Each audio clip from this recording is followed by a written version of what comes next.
Hi friends, welcome to Uthra's fashion house. இன்றைக்கி நம்ம பார்க்க போகிறது எள்ளு உருண்டை.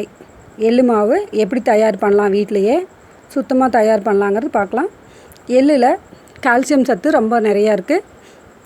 எலும்புகளுக்கு நல்ல பலம் கொடுக்கும். சர்க்கரை போடாமல் வெல்லம் போட்டு பண்ணோம்னா வெல்லத்தில் இரும்பு சத்து இருக்குது. இரும்பு சத்தும் கால்சியமும் சேர்ந்து நம்மளுக்கு கிடைக்கும். வேறு எதுவுமே இதில் போடல, எள்ளும் வெல்லம் மட்டும்தான் போட்டிருக்கிறேன். வாங்க வீடியோக்குள்ளே போகலாம். எள்ளு ஃபஸ்ட்டு நல்லா கழுவி அரித்து சுத்தம் பண்ணிவிட்டு ஒரு தட்டு சாய்ச்சி வச்சுக்கோங்க. தட்டுன்னா பராத்து மாதிரி வச்சுக்கோங்க. அதை இப்போ வச்சுருக்க நல்லா அது மாதிரி கொஞ்சம் சாய்ச்சி வச்சிட்டோம்னா அந்த தண்ணியோடு சேர்த்து அப்படி வச்சா கூட, மேலே வச்சா கூட தண்ணி மட்டும் வடிஞ்சிரும். இப்போ இது ஆற வைக்காமல் உடனடியாக பண்ணுற மாதிரி ஒரு ட்ரிக்கு பண்ணி பாருங்கள்.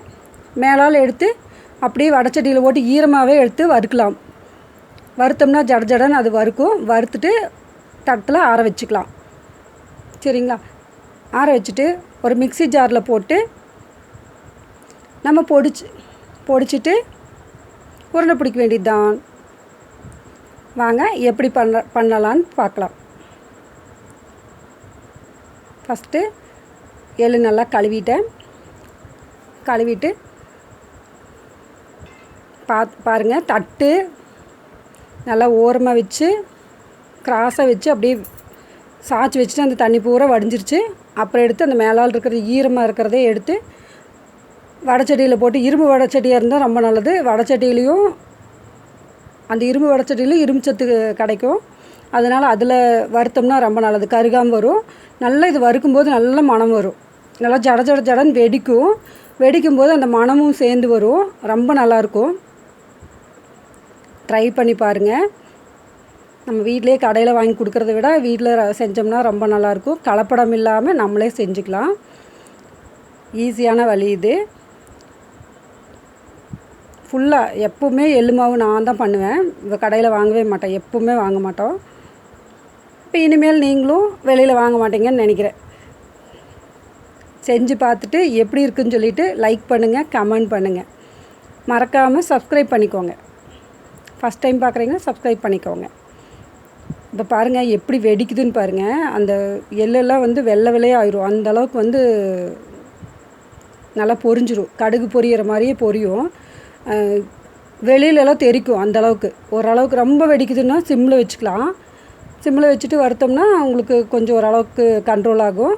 கருகாமல் பார்த்துக்கணும். இப்போது ஒரு டைம் ஆற வச்சுட்டு திருப்பி கொஞ்சமாக தான் போட்டு வறுக்கணும், நிறைய போடக்கூடாது. பாருங்கள், திருப்பியும் போட்டேன்னா உங்களுக்கு நல்லா ஈரமாக இருக்குது பாருங்கள். அந்த எள்ளு பாருங்கள் எவ்வளோ ஈரமாக இருக்குது பாருங்கள். அந்த ஈரத்தோடையே சேர்த்து வறுத்தாலே உங்களுக்கு அது நல்லா ட்ரை ஆகிக்கும். இரும்பு வடச்சட்டிங்கிறதுனால நல்லாவே வறுவற்றும், இந்த சூடு தாய்க்கும். முதல் முறையாக நம்ம சேனலை பார்க்குறீங்கன்னா மறக்காமல் ரெட் கலர் பட்டனை ஆன் பண்ணிக்கோங்க, பெல் பட்டனை கிளிக் பண்ணிக்கோங்க. இன்னொரு சேனல் உத்ராஸ் வேர்ல்டு, அதுக்கும் சப்போர்ட் பண்ணுங்கள். இப்போ வறுத்த எள்ளு ஆற வச்சுட்டு ஃபஸ்ட்டு சர்க்கரை வெல்லத்தை தட்டி போட்டுக்கிறேன். நான் மிக்ஸி ஜாரில் போட்டுட்டு எள்ளையும் அந்த ஆற வச்ச எள்ளையும் போட்டு அரைச்சிட்டேன். நல்லா அரைச்சி தடத்தில் கொட்டியாச்சு. வெல்லமும் எள்ளும் சேர்த்து அரைக்கிறதுனால உங்களுக்கு நல்லா பிடிச்சி வரும். அந்த எண்ணெய் கசிஞ்சு வரும். அப்போது உருண்டை பிடிக்கிறதுக்கு கரெக்டாக இருக்கும். பக்குவம் கரெக்டாக இருந்துச்சுன்னா அது கரெக்டாக வந்துடும். இப்போ பாதி உங்களுக்கு ஸ்வீட் எப்படி வேணுமோ அதுக்கு தகுந்த மாதிரி பாதி வேணாலும் போட்டுக்கலாம். பாதி எள்ளு பாதி சர்க்கரை அப்படி போட்டுக்கலாம். 3ல்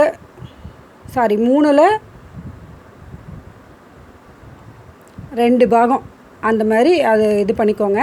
2 பாகம் எள்ளு, 1 பாகம் இனிப்பு, வெல்லமோ இல்லைன்னா கருப்பட்டியோ அது மாதிரி போட்டுக்கலாம். பனங்கருப்பட்டி, வெல்லம் அது மாதிரி போட்டுக்கலாம். எனக்கு பனங்கருப்பட்டி இல்லை, அதனால வெல்லம் போட்டிருக்கிறேன். போட்டுட்டு அதை அரைக்கும் போது என்னால் காட்ட முடியல, வீடியோ பதிவாகாமல் விட்டுருச்சு. வெல்லம் போட்டதையும் உங்கள் வீடியோ எடுத்தேன், என்னாச்சு மிஸ் ஆயிடுச்சு. 2ஐயும் சேர்த்து தான் அரைச்சிருக்கேன். தனித்தனியாக அரைச்சோம்னா கண்டிப்பாக சரியாக வராது. ஃபுல்லாக வீடியோ பார்த்ததுக்கு ரொம்ப நன்றி. இது மாதிரி செஞ்சு பார்த்துட்டு கமெண்ட் பண்ணுங்கள். அடுத்த வீடியோவில் பார்க்கலாம். தேங்க்யூ.